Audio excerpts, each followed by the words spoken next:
This video is going to focus on simplifying exponential expressions, but of the first type.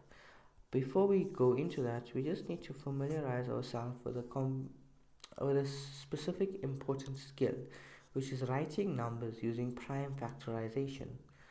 Um, this can be done on your calculator to save time. So you just follow these steps. You type a number, you press equals, press shift, and there's a button that says fact above it. You should find that button, press that, and it'll give you the number in prime factorization form. Now just have a quick go, pause the video, try to write these numbers using prime factorization, see how it goes. Okay, so once you're done with that, here are your answers. Check that you've got all these answers correctly, because this does go into your exponential expressions and you need to know how to do this.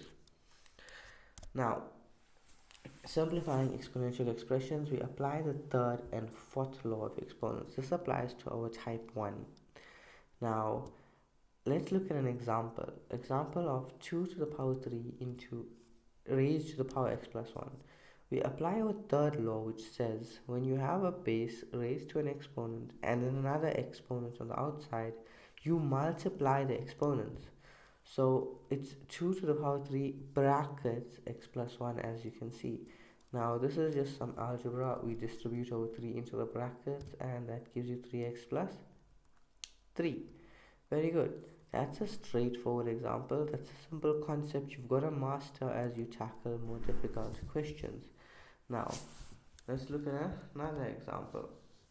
In this example, we have 2 to the power 3 times 3 all to the power x plus 1.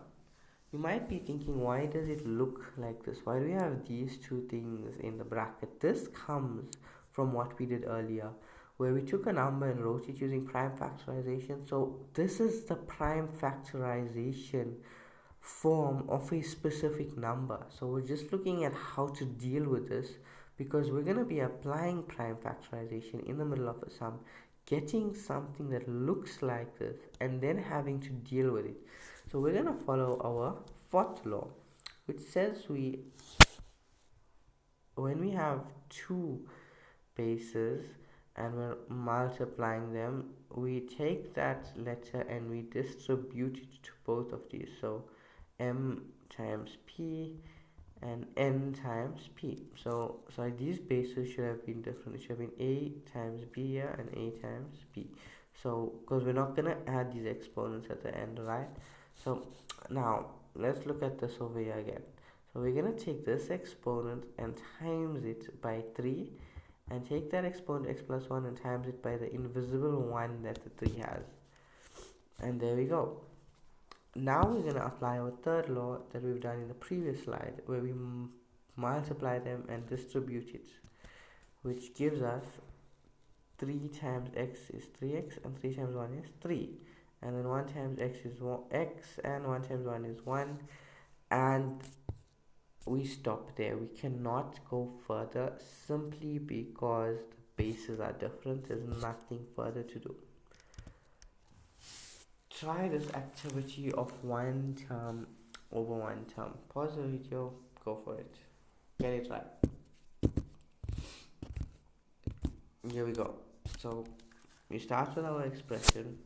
We're gonna start by distributing using our third law. So 2 into 1 is 2, and 2 into negative x is negative 2x.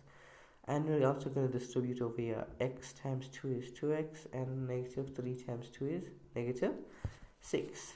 Now that we have this, we're going to group our common bases. So I have 3 to the power 2 minus 2x.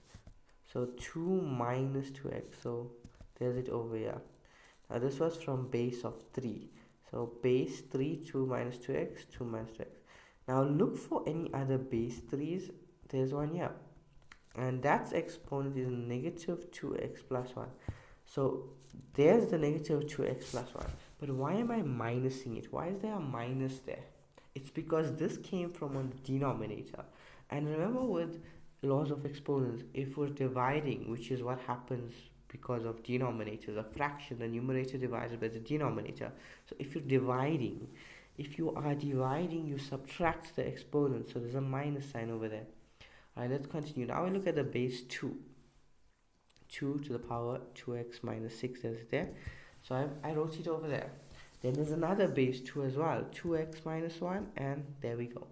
And again, it came from the denominator, so we're going to have a minus in the middle. If it came from the numerator, it should have a plus in the middle. We're going to open those brackets out by distributing your minus sign. And now that we have that, you might be thinking, what's going on here? So all we're going to do is do a little bit of simplification, group some like terms. So on this exponent, let's put our x's together and our numbers together. So negative 2x plus 2x plus 2 minus 1. And even on the 2, we sorted the exponents out. And then you just work with your like terms. Negative 2x plus 2x is 0, so it falls away. 2 minus 1 is 1. Same story on the other side, but this time minus 6 plus 1 is minus 5. And then we can simplify it as follows. 2 to the minus 5 means it'll go to the denominator to become positive, and 2 to the power 5 is 32.